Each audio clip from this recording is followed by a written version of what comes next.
Eu aproveito essa quinta-feira à tarde para vir à tribuna do Senado da República para falar de algumas preocupações que estou tendo em relação, principalmente, a algumas propostas que chegaram à casa por parte do Executivo e, como mostrarei aqui, traz prejuízo, principalmente, para esse povo que Vossa Excelência aqui falava, que precisa do remédio e não pode pagar o remédio. E por isso vou discorrer aqui sobre esses temas. Senhor presidente, Vossa Excelência que é do PDT, os direitos sociais trabalhistas e previdenciários de todos os brasileiros foram alcançados com muita luta ao longo da história, a duras penas. Pontuava-se lá no início a proteção dos trabalhadores e por isso nós estamos aqui no Parlamento. Buscávamos segurança, carga horária definida, depois veio a luta positiva do salário mínimo, a CLT, a carteira do trabalho, que eu lembro aqui Getúlio Vargas, e não tem como não lembrar na sequência Pasqualini e João Goulart. Podíamos lembrar aqui que foi desse período que surgiu o 13º, o próprio Fundo de Garantia que veio depois, mas substituiu a estabilidade no emprego. Podíamos falar aqui do Vale Transporte, entre outros. Com o passar dos anos, percebe-se que a luta, muito mais ainda para que os direitos conquistados avancem rumo a novos horizontes, tem que ser tocada. Com a incorporação e inclusão de minorias excluídas e discriminadas, os mais fracos, por essa posição do Parlamento e do Estado, conseguiram ter um melhor lugar ao sol. A sociedade, os governos, avançaram de forma a atuar progressivamente, objetivando amenizar as sequelas sociais do nosso país, muitas delas oriundas ainda da escravidão de negros, índios e até de imigrantes. Senhor presidente, a pergunta que fica nos dias de hoje, por quê? Porque alguns setores da sociedade procuram pressionar para que sejam flexibilizados, como eles dizem, mas, na verdade, é retirar esses direitos conquistados com uma história de luta do nosso povo e da nossa gente. Por exemplo, vai ser votado na Câmara dos Deputados, e depois vem a batalha e faremos o bom combate aqui, com certeza, porque tudo indica que, infelizmente, lá poderá passar o projeto de lei número 4.330 de 2004, que fala sobre a terceirização. E o que é a terceirização? Você vai começar a não pagar os direitos que estão na Constituição, os direitos que estão na CLT, para contratar um operário, um trabalhador. A proposta está na pauta da Câmara dos Deputados e para o próximo dia 7 de abril está prevista a votação. Os trabalhadores brasileiros e o movimento sindical já avisam: vamos invadir Brasília nesse dia. Faremos uma grande marcha aqui em Brasília para derrubar o projeto e pedir que ele seja arquivado. Essa é uma luta que faremos na semana que vem. Faremos. E com muita consciência de que a Câmara dos Deputados, agradeço o punho fechado da senhora lá, que conhece essa luta, eles querem terceirizar tudo para não pagar nada praticamente para os trabalhadores. Mas eu me socorro da história. numa rápida passada pelas nossas constituições, desde o Império 1824 ou a das Repúblicas 1891, direitos sociais estão inseridos, mesmo que de forma pequena, mas fomos sempre avançando. Agora, eles querem o retrocesso. E vou falar das duas MP, que significam também retrocesso. Atual, agora, e está para ser votada aqui. Portanto, nós, como nação, passamos por um processo que, em vez de ser de aperfeiçoamento, em quase 200 anos da nossa Carta Magna, da nossa lei, que é o farol da democracia, agora querem rasgar, querem rasurar, querem riscar, querem apagar o direito dos trabalhadores. Lembro eu que, fim do regime de exceção, 64 a 84, 64 nunca mais, após 20 anos, o povo brasileiro, mais uma vez, sai às ruas e pinta com todas as cores um novo manancial. Aí surge, e eu fui constituinte, a Constituição Cidadã de 1988. Lembro aqui, Constituição Cidadã, palavra de Ulisses Guimarães. Estávamos lá, nós do PT, senador Recufro, Lula, Olívio Dutra, Benedita da Silva, Eduardo Jorge, Florestan Fernandes, que já faleceu, Gumercindo Milhomes, Irma Passoni, João Paulo, José Genuíno, Luiz Cuxiquem, que já faleceu, Paulo Delgado, Plínio de Arruda Sampaio, que já faleceu, Virgílio Guimarães, Vladimir Palmeira e Vitor Boas. Desse time de 14 constituintes, que ajudamos não só nós, irmanado com o PDT e com o velho MDB de guerra na época, liderado, por que não dizer aqui, naquela época, o PMDB, por Mário Covas, um grande homem da República desse país. Desse time todo, do Partido dos Trabalhadores, em atividade, no Parlamento, só temos eu que estou no Senado e a deputada federal Benedita da Silva na Câmara. Senhor presidente, eu atuei lá já na Comissão do Direito dos Trabalhadores, Servidores e Previdência. O resultado desse trabalho está expresso, escrito na Constituição. Não podemos negar que só alcançamos esse objetivo e o de resgatar parte da dívida social que esse país tem com o nosso povo, com os trabalhadores, a partir de um amplo debate e diálogo entre homens vinculados, inclusive, com outras agremiações. Dialogamos muito com Mário Covas, com Jarbas Passarinho, que liderava o Centrão, mas ajudou a nós a aprovar o direito de greve.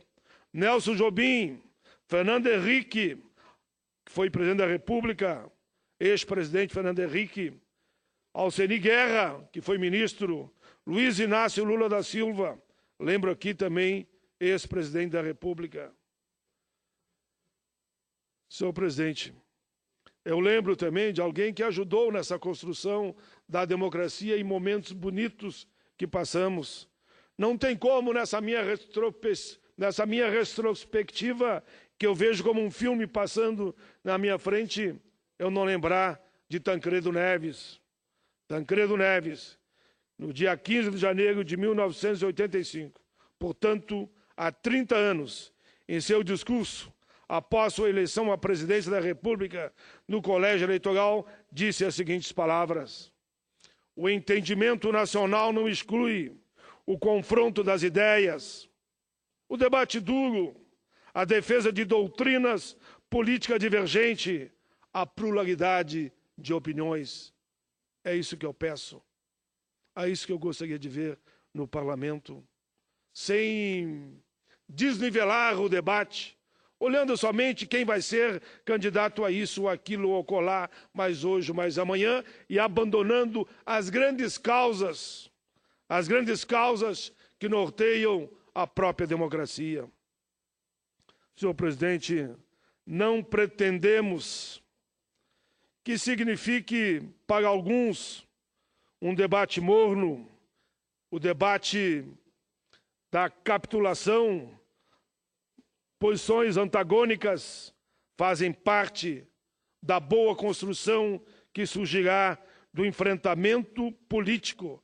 Pior de tudo é você não falar, é você não combater, é você não se apresentar, é não ter coragem de dizer o que está pensando. E Vossa Excelência diz muito bem cada vez que vai à tribuna.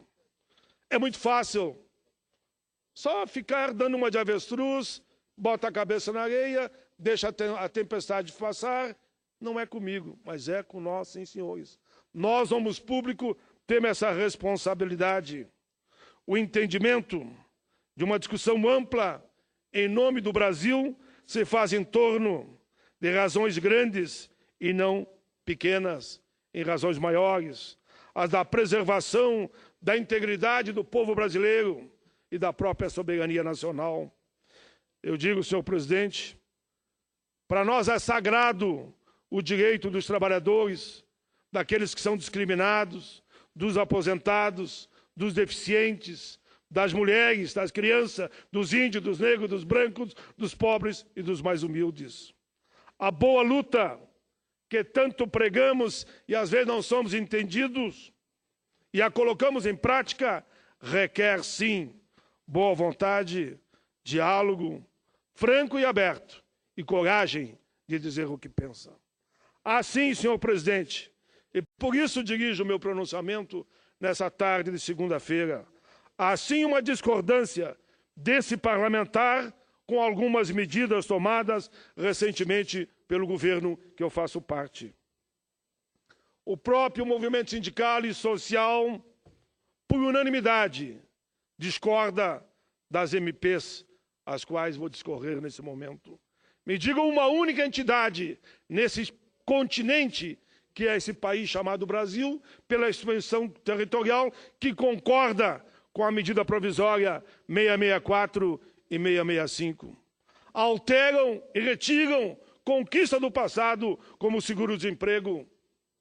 Agora alguém vai me dizer, não é retirar direitos. Se o trabalhador, depois de 6 meses, ficava desempregado, podia optar pelo seguro-desemprego, agora é 18 meses, e diz que isso não é retirar direitos. É sim retirar direitos. E o governo tem que dialogar, tem que conversar. O abono salarial, sabe quem é que ganha o abono salarial? É quem ganha até dois salários mínimos. A maioria não ganha nem 2, que tem aquele salário de 1, correspondente a 1 mínimo, uma vez por ano. E que agora, pela forma que está, não ganhará mais. Entra numa proporção, e a Constituição diz que ninguém pode ganhar menos que um salário mínimo. Como é que faz? Vamos rasgar também a Constituição. A pensão por morte, bom, se tem alguma malandragem, vamos fiscalizar, vamos interagir, vamos prender, vamos afastar, mas passar a pensão por morte, que fere também a Constituição, de 100% para 50%. O seguro-defeso do pescador, nosso pobre pescador, é para o pescador, é aquele lá que fica lá na beira do mar, do rio, tirando a sobrevivência, e ganha a Bolsa Família e seguro-defeso. Agora dizem, não, mas se ganha a Bolsa Família, não ganha o seguro-defeso. Mas como? Se eu fui proibido de pescar, até em defesa da natureza, da multiplicação dos peixes, na época da fecundação, e eu não posso pescar, então como é que eu faço? E ganhava antes a Bolsa Família, e deixo de receber o correspondente à minha pesca? Me expliquem isso. Não conseguem me explicar. Bom, pensou por morte, assim doença, assim reclusão. Dizem que há uma economia de 18 bi. Muito bem, vou ficar aqui. Mas só que no mesmo dia que editam a medida provisória 664 e a 665, é editado também a medida provisória 663, que vai mais uma vez fortalecer quem? O andar de cima. O que diz o artigo 1º da medida provisória 663? Fica a União autorizada a conceder subvenção econômica sob a modalidade de equalização de taxa de juros na operação financiamento do contrato até 30 de dezembro de 2015, no valor de 452 bilhões. O que representa isso em resumo? Para os empréstimos subsidiados, junto ao BNDES, por exemplo, dos grandes grupos econômicos, o governo tira do Tesouro e aporta 50 bi. E tira 18 dos mais pobres. Enfim, quem são os beneficiados? Os trabalhadores é que não são. Nota técnica do Diese, realizei 3 audiências públicas, uma com as entidades Diese, DIAP, Ministério Público, OAB e a CLP, e todas unanimemente dizem o que diz a nota, combinam e assinam a nota técnica do Diese sobre a MP 664 e também a 665.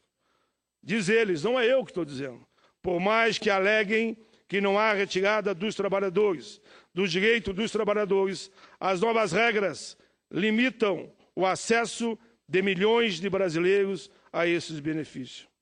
O que na prática significa privar parcela mais vulnerável da população de benefícios que até então eram garantidos. Além do mais, a 664 e a 665 vão na contramão de tudo aquilo que sempre pregamos e até certo ponto conseguimos conquistar ao longo das nossas vidas, ou seja, a melhoria da distribuição de renda e a redução das desigualdades sociais. Essas conquistas foram alcançadas, repito, com muita luta. Apresentei a essas MPs 47 emendas, todas na linha de defender o direito dos trabalhadores e dos aposentados e pensionistas e para acabar com o famigerado fator previdenciário, que não pega também um andar de cima. Quem ganha 30 mil, 40 mil, 50 mil, não pega o fator e se aposenta com o salário integral. Quem ganha acima de 4.600, pega o fator e o salário é cortado pela metade. Sempre, senhor presidente, senador Recufro, infelizmente, quando há uma crise econômica, a fórmula mais simples que é usada, mas desprovida de diálogo, infelizmente, para não dizer de forma mais grosseira, é posta como meta a ser alcançada, não olhando os que mais precisam. Sabe qual é? Os trabalhadores, aqueles que ganham aí, principalmente, de 1 a 3 salários mínimos. Estamos falando aqui de cerca de 15 a 20 milhões de pessoas, sem contar os desempregados. Sim, eles é que são chamados a pagar a conta. Enquanto isso, a mesa farta continua a ser servida, a mesa das piranhas do mercado financeiro. Nos últimos anos, foram adotadas medidas de redução do IPI e de exonerações de folhas de pagamento, que representou uma denúncia fiscal de mais de 200 bilhões de reais. Não tenho nada contra isso, desde que não mexesse no nosso povo e na nossa gente.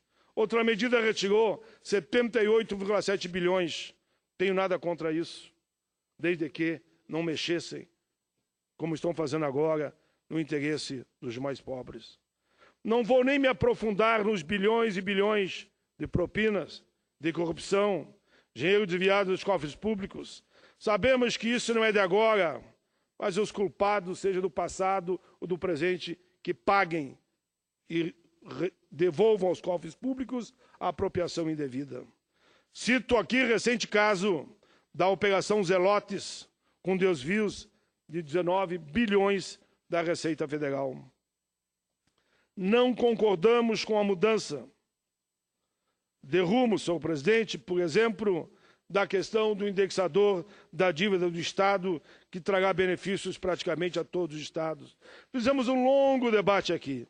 Foi um ano inteiro de conversa para que mudasse o indexador, saíssemos do IGPDI mais 9% e fôssemos para o IPCA mais 4% ou taxa Selic. Votamos na Câmara, no Senado, matéria sancionada, e agora, na hora da regulamentação, dizem que vamos deixar para o ano que vem. Não dá. Na vida pública é ruim, é muito ruim. Não é bom para o Executivo, não é bom para o Legislativo, tu acordar, votar, homologar, sancionar e depois simplesmente dizer que vai se mudar o rumo. Firmamos um acordo para essa aprovação. A proposta foi aprovada mediante um grande entendimento. Faço um apelo aqui à presidenta Dilma para que o acordado seja cumprido conforme foi sancionado. Somos da boa luta, do bom combate. Assim a vida nos forjou. Queremos o diálogo, o entendimento. Queremos que o Brasil volte a circular nos trilhos. Queremos o entendimento. Queremos a conversa fraterna. Queremos uma conversa justa, solidária e fraternal. Pois assim estaremos construindo, executivo e legislativo, um país para todos os brasileiros. Tenhamos fé nas sementes que lançamos num passado recente. Precisamos nos reencontrar agora no presente para projetar de forma definitiva o nosso futuro. Em 2004, lembro eu aqui, na discussão da reforma da Previdência, houve senador Recufo, um debate infernal nesse plenário.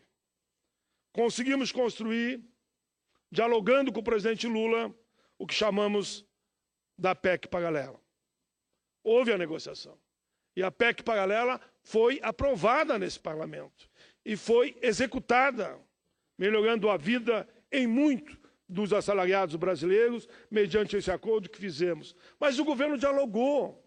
E naquela época o presidente Lula estava com todo o fôlego, toda a liderança, com uma repercussão da sua forma de fazer política, inclusive no cenário internacional. Mas Lula teve a humildade de vir aqui e negociou com o parlamento. Aprovamos a reforma, mas aprovamos a PEC paralela, que foi a grande mediação que tivemos a alegria de participar. Por isso, presidenta Dilma, o apelo que eu faço mais uma vez aqui, quem está reclamando, quem está chorando, quem está triste é, de fato, o que eu chamo o povo do gueto, o povo do porão, o povo do andar de baixo, o povo que ganha até 3, 4 salários mínimos.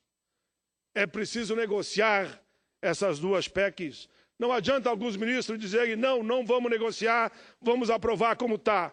Primeiro que poderão perder, pela crueldade das medidas. Se não perderem e ganharem, será a vitória do birro. E, com certeza, a população nunca mais vai esquecer quem mexeu no seguro-desemprego, quem mexeu no 14º dos que ganham até 2 salários mínimos, quem mexeu no seguro-defeso, quem mexeu na pensão da viúva.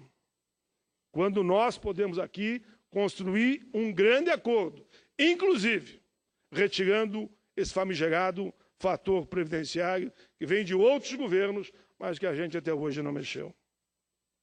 Senhor presidente, eu reconheço, senhor presidente, que avançamos bem, e que bom que nós estávamos todos aqui nos últimos 15 anos, tanto nos 2 governos de Lula, quanto também no governo da presidenta Dilma. 36 milhões de pessoas saíram da extrema pobreza. 22 milhões de pessoas alcançaram a classe média. Tivemos o PAC 1, o PAC 2, Minha Casa, Minha Vida, 3 milhões de casas, 10 milhões de pessoas, Bolsa Família, 14 milhões de lares, 50 milhões de pessoas, Brasil Sem Miséria, complementação da Bolsa, que erradicou a pobreza extrema no Brasil, com a inclusão de 17 milhões de pessoas. Estatuto do Idoso, da Igualdade Racial, PEC da Doméstica, Estatuto da Juventude, mais médicos, unidades básicas de saúde, ProUni, Fiesp, Pronatec, cota na universidade, ensino técnico, entre tantos. O salário mínimo, quando aqui chegamos, valia $60. Hoje, ele fica em torno de $300. O Estatuto da Pessoa com Deficiência, que beneficia mais de 45 milhões de brasileiros, está na revisão final e vamos aprová-lo ainda neste semestre. Temos que reconhecer, agora no início do 2º mandato da presidenta Dilma, que estamos com problemas. É fato e é real. Eu falei dessa longa caminhada e chegamos nesse momento. O pior momento do nosso governo, sem sombra de dúvida, é esse. Reitero, a questão do diálogo, de entendimento é fundamental. Tenho certeza que não é só o parlamento, como também o movimento sindical, social, está aberto ao diálogo, mas também ao bom combate. Uma conciliação tendo como base um pacto de preferência com responsabilidade social. Preferência pela manutenção dos direitos trabalhistas e previdenciário, a não retirada de conquista do nosso povo, dos trabalhadores, dos aposentados. Avançar, sim, avançar sempre. Retrocesso, não. Querer retomar o caminho do crescimento, tirando dos que mais precisam, é uma enganação em relação ao futuro. O universo, eu tenho certeza, há de conspirar a favor daqueles que olham sempre para os que mais precisam. Há de conspirar para que a nossa gente mais humilde não seja, mais uma vez, prejudicada. E essa conspiração é a conspiração do bem, do diálogo, da conversa, do entendimento. Lembro aqui, senhores senadores, na década de 30, em plena crise, o presidente norte-americano Franklin Delano Roosevelt implantou uma série de medidas, entre elas o aumento de imposto para os mais poderosos e um enorme programa de ajuda para os mais pobres. Preferência para que o andar de cima, como eu tenho dito, faça a sua contribuição. Por que não, por exemplo, a taxação das grandes heranças? Na França, o imposto intitulado Robin Hood e abrange o patrimônio de pessoas físicas, tendo como um fato gerador a posse de bens no dia 1º de janeiro, ajudou em muito o país retomar o crescimento. Na Suíça, a incidência se dá sobre o patrimônio de pessoas físicas e jurídicas, com alíquotas até mesmo baixas, mas importante.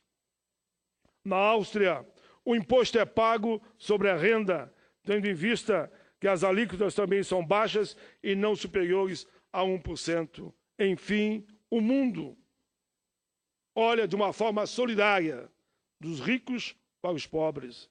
Em 1999, o bilionário norte-americano Donald Trump propôs um imposto sobre grandes fortunas para que o governo dos Estados Unidos pudesse ter recursos suficientes para saldar a sua dívida pública.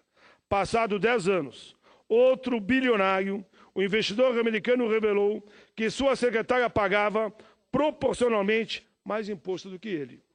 Aí ele sugeriu a taxação de grandes fortunas como uma resposta para fazer justiça. Os problemas enfrentados pela EUA e pela Europa, com essa sugestão, Barack Obama recentemente lembrou essa história e propôs ao Congresso americano a criação de um novo imposto para taxar principalmente os poderosos, não a classe média, não os ricos remediados e muito menos os pobres. Aliás, a nossa Constituição brasileira de 1988 garante a possibilidade da taxação de grandes fortunas por meio de lei complementar, artigo 153. Um pacto de preferência pela reforma tributária, poderíamos pensar. O Brasil figura na lista dos países que apresentam os mais altos níveis de desigualdade. Os mais pobres são os mais penalizados pela dita carga tributária. Para os 10% mais pobres da população, a carga de imposto chega a atingir 30% da renda. E para os 10% mais ricos, a carga tributária representa 12%. Considerando que os pobres sofrem com os chamados tributos indiretos, lembramos que a cada R$100 em produtos para alimentação, 45 são impostos. Preferência pelo combate à sonegação fiscal. Segundo o Sindicato Nacional dos Procuradores da Fazenda Nacional, a sonegação no Brasil é 20 vezes maior do que o valor gasto, por exemplo, com o programa Bolsa Família, o maior programa de distribuição de renda do mundo. Uma avaliação do site Congresso em Foco, a partir dos dados do Simprofaz, indica que a sonegação de imposto rouba 1/4 de tudo aquilo que o brasileiro paga todos os anos para o governo, e é uma cifra que ultrapassa a 415 bilhões de reais e querem tirar 18 bi da renda dos mais pobres. De acordo com o Simprofaz, A sonegação atrapalha de forma considerável a redução de impostos. Caso ela fosse eliminada ou fortemente diminuída, poderíamos reduzir em 28,4% o imposto pago pelo cidadão brasileiro. Para alcançar o louvável objetivo de diminuir a carga tributária e combater a sonegação fiscal, precisamos, sim, intensificar os mecanismos de monitoramento e identificar os ralos pelos quais fluem imensas somas de dinheiro público. O que eu estou dizendo aqui, finalmente? Eu estou demonstrando, não quero aumentar o imposto, sei lá, dos poderosos, vamos pelo menos combater a sonegação. Se combater a sonegação, sobra dinheiro para tudo que queremos investir e ainda dá para diminuir o imposto do mais pobre em 28,4%. Claro, senhores e senhoras, que eu não poderia deixar, quando falo desse tema, de falar também do combate, não só à sonegação, mas à corrupção. A professora de Relações Internacionais, Tatiane Casimiro, lembra que as minorias étnicas, as mulheres, as crianças, pessoas com deficiência, aqueles que possuem baixo nível socioeconômico, são os que mais sofrem com os efeitos da corrupção, já que esses têm escassos acessos a serviço de natureza essencial às suas vidas. E aí vem a péssima qualidade nas áreas mais importantes, como segurança, saúde e educação. Informo a Casa, senhor presidente, que apresentei projeto de lei número 160 de 2015, que torna inafiançável de liberdade provisória os crimes de corrupção ativa e passiva cometidas contra a administração pública. Apresentei ainda a proposta, inspirada na PEC do trabalho escravo, que diz, em resumo, o seguinte: que a PEC do trabalho escravo diz: será desapropriada toda a terra ou prédio na cidade, no campo, em que for confirmada que lá existe trabalhadores sob o regime de escravidão. A proposta que trago, e apresentei aqui no Congresso recente, diz somente o seguinte: todo o dinheiro público desviado, por seja quem for, por corrupto ou corruptor, ele terá que devolver em dobro, com juro e correção monetária. Se ele roubou 100 milhões, vai ter que devolver 200 milhões. Isto vai assustar os corruptos e corruptores, porque eles sabem que ele vai tentar roubar 100 e vai ter que pagar 200, mais juro e correção, para fazer justiça à devolução daquilo que ele roubou da saúde, da educação, da habitação, do saneamento básico. Senhor presidente, temos que pensar, claro, numa visão macro do novo Pacto Federativo, com descentralização de recursos, com responsabilidade social, ou seja, os estados e municípios devem efetivamente construir agendas sociais focadas na melhoria da vida e do bem-estar da nossa população, com o devido corte da diferença. Precisamos, urgentemente, senhor presidente, de um pacto de preferência que abrace também a reforma política. A reforma política se torna tão necessária que mesmo aqueles que não a desejam, por interesses pessoais ou partidários, não têm coragem de se colocar publicamente contra ela, embora detestem e até gostariam que tudo continuasse como está. Não vai ficar, porque a reforma política é uma forma também de combater a corrupção. Todos nós sabemos. Calcule um senador ou um deputado gastar 30 milhões, 20 milhões ou 10 milhões que seja para se eleger. Quem está pagando essa conta vai cobrar depois. Na verdade, quem tem financiamento de 30, 40, 50 milhões, estou aqui exagerando para dar uma simbologia, está vendendo a alma ao diabo e o diabo vai cobrar também depois, porque vai querer de volta. Ninguém dá 50 milhões a alguém porque achou bonitinho ou achou feio ou ficou com pena. Por isso que a reforma política ela é fundamental na forma de moralizar o bom debate e que ganhe no campo das ideias quem for melhor, quem melhor se colocar, melhor argumentar, quem tiver o melhor programa e não quem paga mais. Senhor presidente, é urgente, por isso tudo falo aqui da reforma política. O nosso sistema político em vez de favorecer a melhor representação das vontades da população, promove, infelizmente, esse infeliz divórcio que nós estamos vendo nas ruas, que afasta a sociedade dos partidos. Isso não é bom para ninguém, exceto para aqueles que se beneficiam de uma forma ilegítima do sistema existente.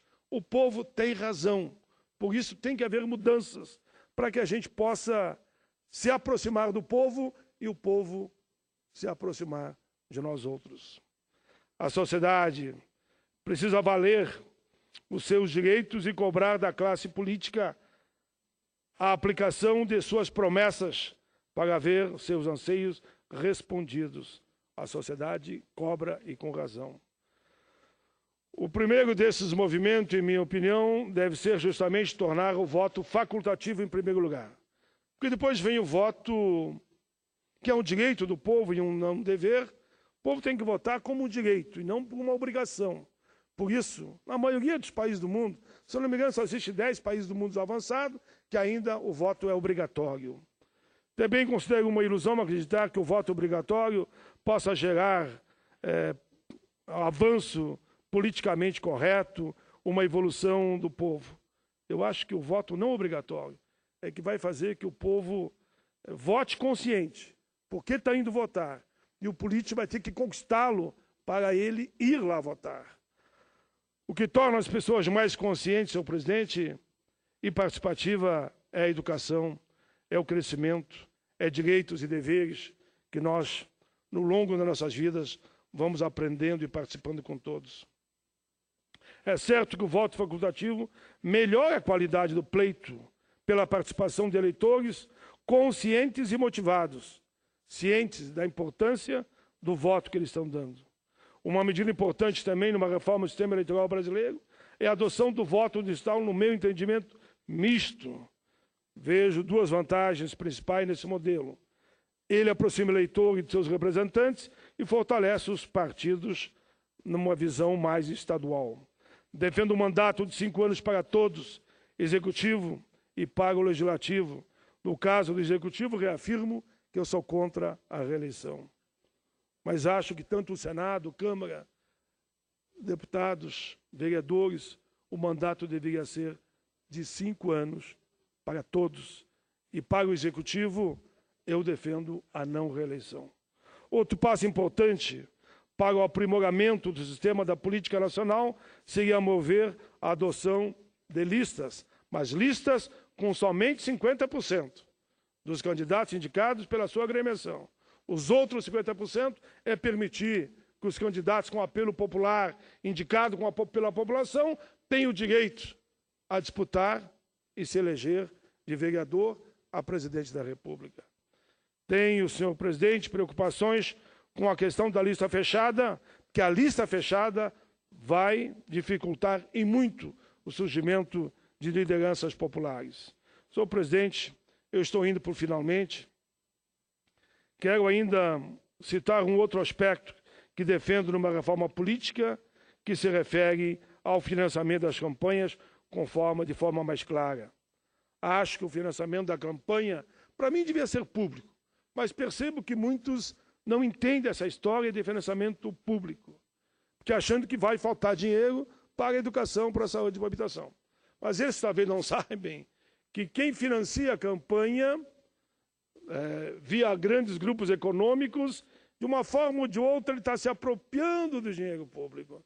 Mas como esse debate não está claro, no mínimo, nós tínhamos que limitar o gasto que um parlamentar, para o executivo ou para o legislativo, pode gastar para efeito de eleição. Além do financiamento público de campanhas, que eu, em tese, sou favorável e sei das dificuldades para aprovar, até porque a opinião pública tem outra visão, também é necessário acabar com a indústria de partidos políticos, financiada pelos fundos partidários, sem, com isso, criar obstáculos, claro, para os pequenos partidos. Mas não dá também para termos indústria de partido político. Tem gente que está se especializando em criar partido. O senador conhece muito bem essa história, né? Nós todos conhecemos. Cria um partido, depois vende o tempo de televisão, vende a coligação e se dá bem na vida. Não é para isso que nós trabalhamos tanto para a democracia e o fortalecimento dos partidos. Termino, senhor presidente. Por último, é preciso corrigir a forma, no meu entendimento também, da escolha de suplente no Senado. Eu entendo, já que eu estou defendendo 5 anos para todos, como é para os deputados, que o suplente deve ser o mais votado. Por exemplo, no Rio Grande do Sul, 6 milhões de eleitores. Eu fiz 4 milhões de votos. Cada 3 gaúchos, graças à orientação, eu diria um pouco de Deus, porque me ajudou muito, uma campanha muito miserável, mas com apelo popular. Algum outro cidadão lá fez 3 milhões e meio. E não é nem meu suplente. E se perguntar para a maioria dos senadores, ele vai pensar 2 vezes em o nome do suplente deles. Principalmente no mesmo estado, se perguntar quem é o teu suplente, perguntar para o outro senador, eu, pelo menos, não sei. Fala a verdade, não sei. Se perguntar quem são os suplentes dos outros 2 senadores, eu não sei. Eu sei dos meus 2, mas não sei. Então, se eu que sou senador não conheço o suplente dos outros 2 senadores do meu estado, calculem a população. Por isso que eu acho que o suplente deveria ser, sim, por uma questão de justiça, o segundo mais votado. Aí, para permitir a parte em seguida, que é essa questão, já que eu estou fechando, eu faço uma reflexão também, claro, que temos que aumentar os espaços das mulheres na vida pública, e aí, claro, vai na linha da participação política.